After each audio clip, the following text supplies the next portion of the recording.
Guess we're doing this now.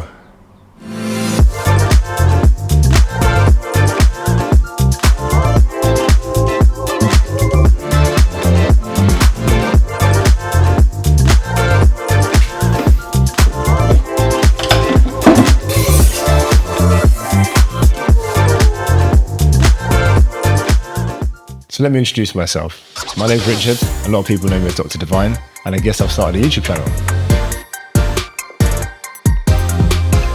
So my life is pretty hectic. It's pretty full on, but it's exciting and I love it. So I'm a doctor and I'm in the aesthetics business. I own the UK's first mobile aesthetic clinic, and I'm in the process of scaling up, looking to franchise, but also building a physical premises.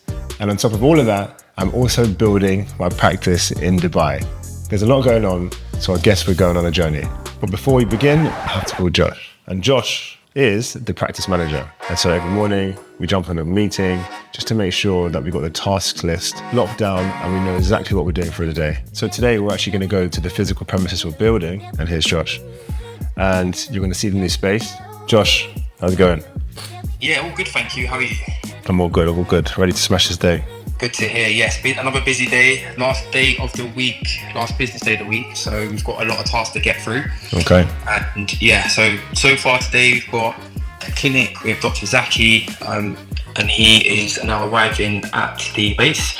Okay. We've also got a senior on dealing with operations today. Nice. Okay, so let's go through this task list then, yeah? Yes. Item 1, we've got here CQC registration. What we need to determine is who is going to be the registered manager. We also need a nominated individual. I mean, look, for now, I would say it makes sense to be you, right? For both of them. Because it sounds like a nominated individual is somebody that they just need to, as a, to document that this is the person to contact if they need to contact. And then obviously the manager is overseeing the day-to-day or the week-to-week operations for the CQC. Yes, okay, correct. Good. And then we're still also waiting on Ashton to provide the information of the landlord approval and heritage approval. So I'm actually going to go to the premises today, speak with her in person, show the viewers what the premises looks like. So action plan, I'll chase them up today. Obviously they don't have the technical drawings yet because they haven't confirmed that they can do the job or they have the availability to do the job. And we also need to agree on their price. So I can chase them today. When I'm there, I'll give them all a call.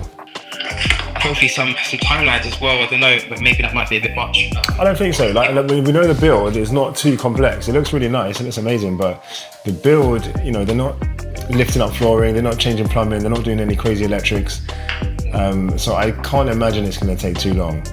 So typically, in my experience, whenever you have a plan, especially in this industry when you're building, it always takes double the amount of time. It always takes double the amount of cost.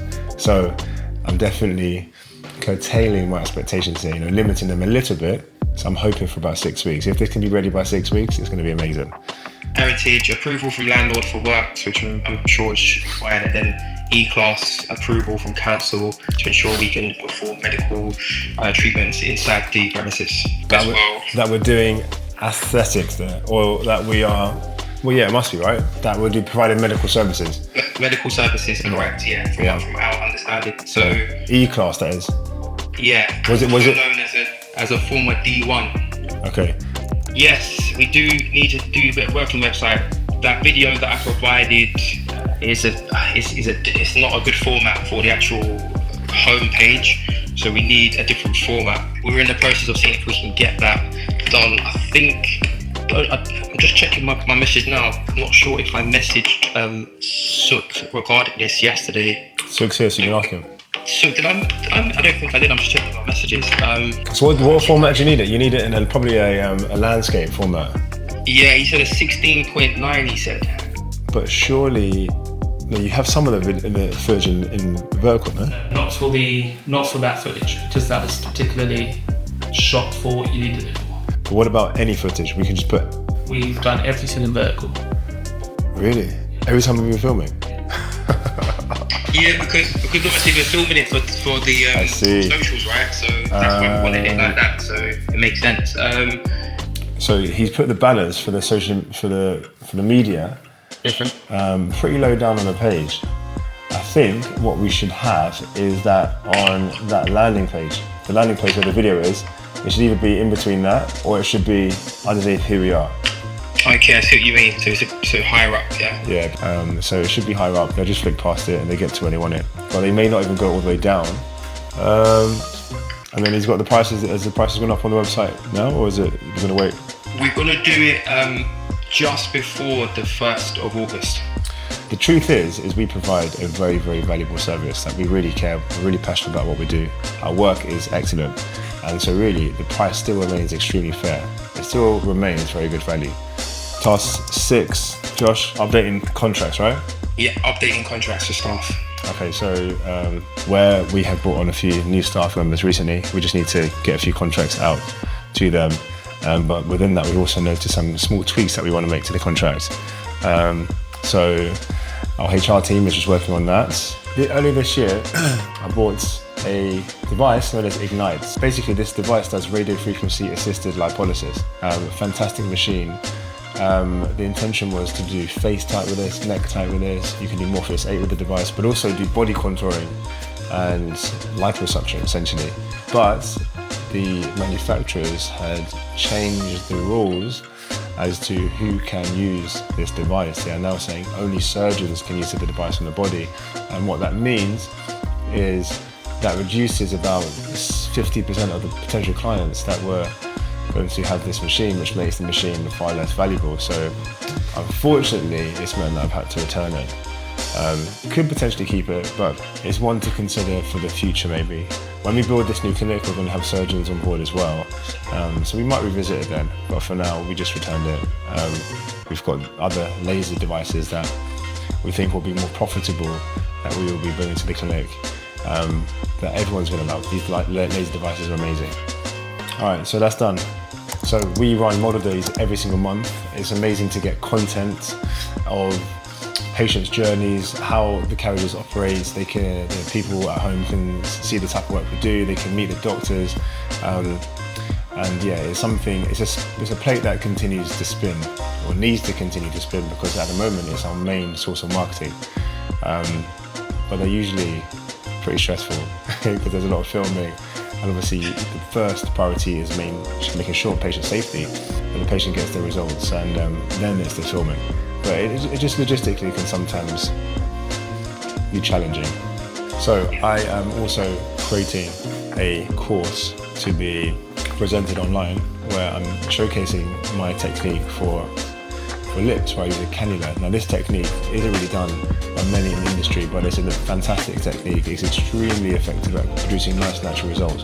But it's the safest technique that there is for lips. So it's quite strange that not many people use this technique, but I think the reason why is because it's not taught. And so this has led me to create a course, and so that's why this model day we're not going to be showcasing many lips. We're going to be filming them for the teaching. So yeah, I'm going to get cracking with all of these tasks, work through it, and make sure that also Sina is doing her tasks as well. So far, so good. But yeah, well, I'll give you a call later. Also, there's a few inquiries over the socials, so I'll send that over to you. All right? That's brilliant.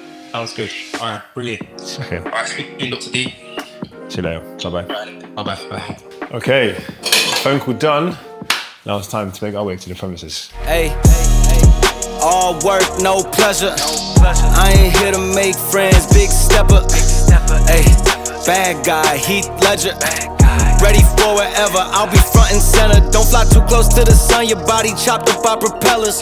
Came in arrogant, but so we are in Cavendish Square, and this is the greenery in front of the new clinic, and I'm going to show you that in just a moment. But if you know London, the location for the new clinic is super central. It has got that premium location, it's got that premium postcode, which is just going to add to the whole experience of the patient. The other thing is that was really, really important was the central location of the new clinic.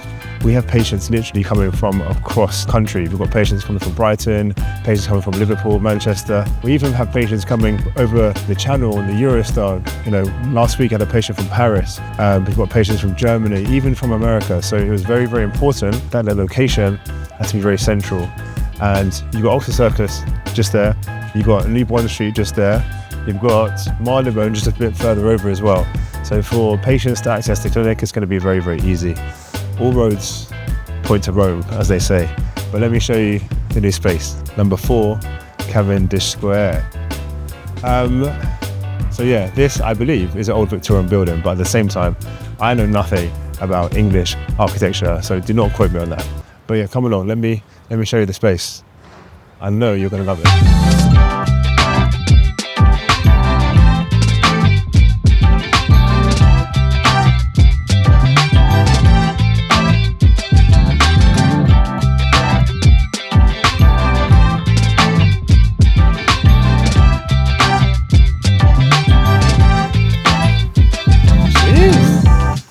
Yes. It's good to see this. This is where it's really going to happen. The space itself is going to have 3 clinical rooms. There's going to be 1 clinical room here. There's going to be another clinical room there. And we're going to put another clinical room in this area here. So you can see the space is actually a bit of an awkward shape because it's not your standard rectangle, because you've got these beautiful bay windows, but they're almost at a semicircle, aren't they? And so if it was a simple rectangle and these were flat bay windows, we might just put, 4 partitions, right? So you got 1, 2, 3, 4. Very simple, but because they're curved, it makes it a little bit harder to work with the room. And I'll show you the designs in a second, and you'll see what the interior designers have done, but they've absolutely smashed it. So yeah, 3 clinical rooms. I don't know if I said before, but there's going to be a waiting area just there, all right? So we can have patients wait outside in the sort of more general waiting area, but we want to have that more personal experience for them. We want to look after our customers, look after our patients. So yeah, cannot wait for this to be built. Super excited. It's going to be so beautiful. And you guys are seeing this in its original state. You're here from the beginning. You're going to see the whole journey. Who knows where you guys are going to be with me in 5 years' time, but I know it's going to be somewhere incredible. Let's go along for the journey.